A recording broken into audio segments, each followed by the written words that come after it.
आइए बिना किसी देरी के सीधे आज के इस दिलचस्प विश्लेषण में चलते हैं। आज हम भारत के कुछ ऐसे प्राकृतिक खजानों की बात करने वाले हैं जिन्हें अक्सर नजरअंदाज कर दिया जाता है। हमारे वेटलैंड्स और रामसर साइट्स ये कोई आम जगह नहीं है। दलदली जमीनों से लेकर हिमालय की ऊंची झीलों और विशाल समुद्री मुहानों तक ये इकोसिस्टम हमारी पूरी प्रकृति की रीढ़ है। तो चलिए भारत की इस अद्भुत पारिस्थितिक यात्रा पर निकलते हैं। आज की इस चर्चा में हम इन 4 अहम पहलुओं पर गौर करेंगे। रामसर साइट्स आखिर हैं क्या, भारत के वेटलैंड्स की कुछ बेहद खास बातें, अलग अलग राज्यों के इकोसिस्टम का एक त्वरित दौरा और अंत में इन पर मंडराते खतरे और इन्हें बचाने के उपाय। तो शुरुआत करते हैं हमारे पहले हिस्से से। आखिर ये रामसर साइट्स होती क्या हैं? दिलचस्प बात यह है कि रामसर कोई वैज्ञानिक या बहुत तकनीकी शब्द नहीं है। असल में ये ईरान के एक शहर का नाम है। जब भी किसी जगह को रामसर साइट का टैग मिलता है तो इसका सीधा सा मतलब है कि वो वेटलैंड अंतर्राष्ट्रीय स्तर पर बेहद महत्वपूर्ण है। 1971 में ईरान के इसी रामसर शहर में एक ऐतिहासिक समझौता हुआ था जिसके तहत ये मान्यता दी जाती है। मतलब ये सिर्फ एक नाम नहीं है बल्कि पूरी दुनिया के लिए घोषणा है कि ये खास इकोसिस्टम हमारी धरती के लिए कितना मायने रखता है। अब देखते हैं कि भारत इस वैश्विक मुहिम से कैसे जुड़ा। वैसे तो इस कन्वेंशन पे 1971 में ही मोहर लग गई थी, लेकिन भारत के लिए ये कहानी 1981 में शुरू हुई। तब ओडिशा की खूबसूरत चिल्का झील को भारत की पहली रामसर साइट बनने का गौरव मिला। इसके ठीक अगले साल 1982 में भारत आधिकारिक तौर पर इस समझौते का हिस्सा बन गया। और आज देखिए 2025 आते आते भारत में 75 से भी ज्यादा रामसर साइट्स का एक शानदार नेटवर्क तैयार हो चुका है। ये सफर साफ दिखाता है कि दशकों से इन वेटलैंड्स को बचाने की हमारी प्रतिबद्धता कितनी मजबूत हुई है।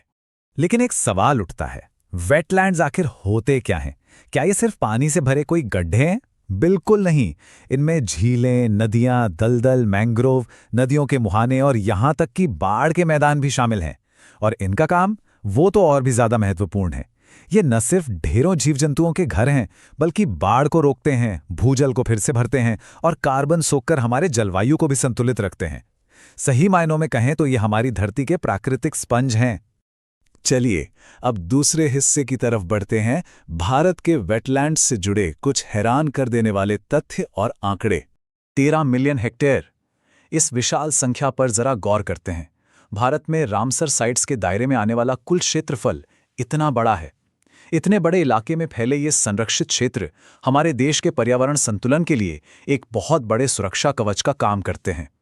ये आंकड़ा ही अपने आप में इस बात का सबूत है कि इन साइट्स को बचाना कितनी बड़ी जिम्मेदारी है।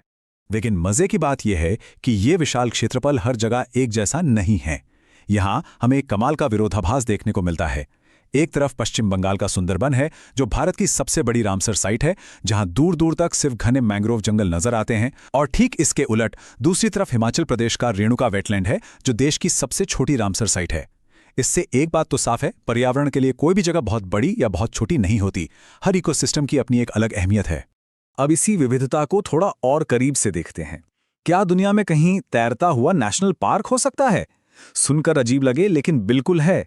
मणिपुर की लोकटक झील का हिस्सा केबुल लामजाओ नेशनल पार्क पूरी दुनिया का इकलौता तैरता हुआ नेशनल पार्क है। ये सच में एक अद्भुत भौगोलिक चमत्कार है। ऐसी अनोखी जगहों के बारे में जानना और उन्हें बचाना बेहद जरूरी हो जाता है। कब आते हैं हमारी इस चर्चा के सबसे दिलचस्प हिस्से पर, विभिन्न राज्यों की पारिस्थितिकी यात्रा। इतने सारे राज्यों और साइट्स का डेटा याद रखना थोड़ा मुश्किल हो सकता है ना? तो चलिए इसे याद रखने के एक आसान तरीके से समझते हैं। उत्तर प्रदेश को पक्षी अभयारण्यों का केंद्र मान लेते हैं। तमिलनाडु को तटीय वेटलैंड्स के तौर पे याद रखते हैं। राजस्थान का नाम सुनते ही दिमाग में खारे पानी की झीलें और पक्षी पार्क आना चाहिए। और जम्मू कश्मीर या लद्दाख का मतलब है ऊंचाई पर मौजूद वेटलैंड्स। इस आसान से ढांचे से ये भारी भरकम भौगोलिक डेटा एकदम चुटकियों में समझ आ जाएगा। इसी ढांचे का इस्तेमाल करते हुए सबसे पहले उत्तर प्रदेश और तमिलनाडु की बात करते हैं, जहां रामसर साइट्स की संख्या सबसे ज्यादा है। यूपी में नवाबगंज और सूर सरोवर जैसी साइट्स गंगा नदी के इकोसिस्टम का हिस्सा हैं, जहां साइबेरियन क्रेन जैसे विदेशी पक्षी आते हैं। वहीं दूसरी ओर तमिलनाडु में पॉइंट कैलीमेर और पल्लीकरनई जैसे तटीय वेटलैंड्स हैं। ये जगहें राजहंस यानी फ्लेमिंगोज और दूसरे समुद्री पक्षियों के लिए किसी जन्नत से कम नहीं हैं। चलिए अब पूरब की तरफ पश्चिम बंगाल का रुख करते हैं।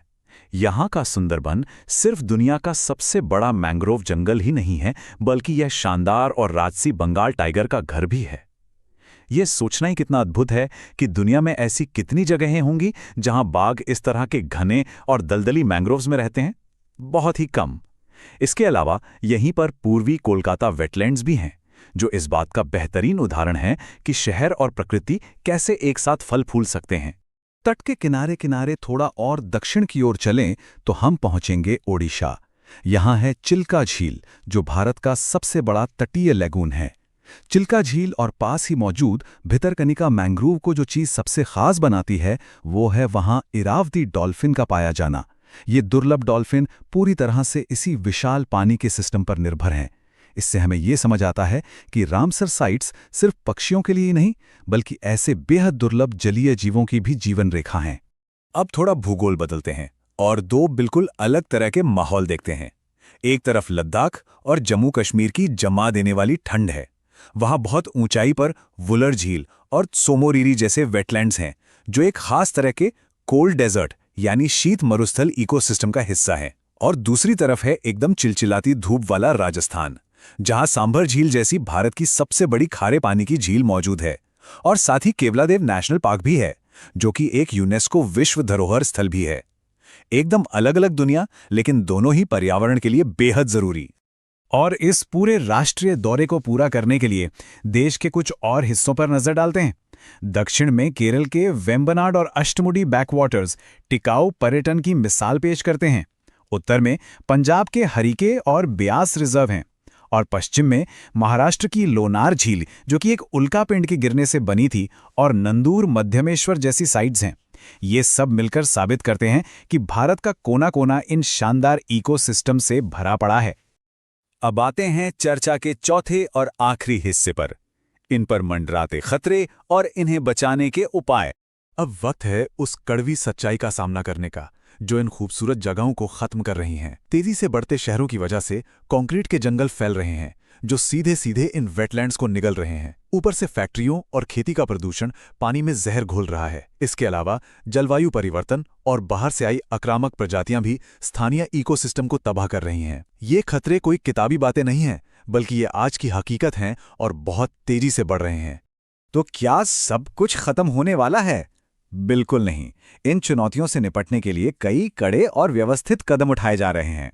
पहला, राष्ट्रीय स्तर पर नेशनल वेटलैंड कंजर्वेशन प्रोग्राम चलाया जा रहा है। दूसरा, इन्हें कानूनी सुरक्षा देने के लिए वेटलैंड नियम 2017 लागू किए गए हैं। लेकिन सबसे अहम है तीसरा कदम, स्थानीय लोगों की भागीदारी।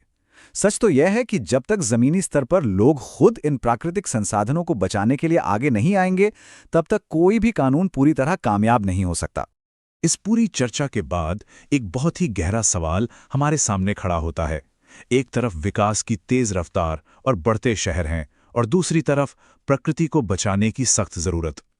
क्या हमारी नीतियां और संरक्षण के प्रयास इतने दमदार साबित होंगे कि इन 75 से ज्यादा जीवन देने वाले इकोसिस्टम्स को आने वाली पीढ़ियों के लिए सुरक्षित रखा जा सके? इस सवाल का जवाब सिर्फ सरकारों के पास नहीं है, बल्कि समाज की सामूहिक जागरूकता में छिपा है। इस बेहद अहम मुद्दे पर हम सभी को गंभीरता से विचार करना होगा। इस विश्लेषण में साथ जुड़ने के लिए बहुत बहुत धन्यवाद।